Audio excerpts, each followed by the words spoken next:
প্রধান নির্বাচন কমিশনারের সাথে বৈঠক করেছে বিএনপি। এ সময় নির্বাচন পরিচালনার প্রক্রিয়া ও ভোটার তালিকা নিয়ে একগুচ্ছ অভিযোগ তুলে ধরে বিএনপি। বিশেষ করে ভোটার মাইগ্রেশন, আইন শৃঙ্খলা বাহিনীতে বিভিন্ন সংস্থার অন্তর্ভুক্তি এবং তথাকথিত শান্তি কমিটি গঠন নিয়ে তীব্র অসন্তোষ প্রকাশ করা হয়।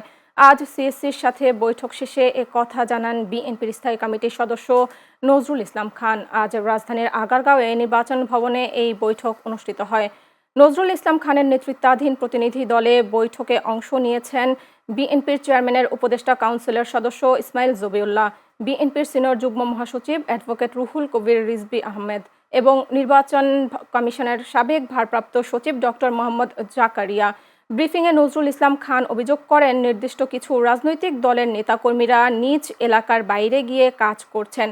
আইনের সরাসরি বাধা না থাকলেও নির্বাচনের অন্তত দুদিন আগে বহিরাগতদের এলাকা ছাড়ার দাবি জানান তিনি।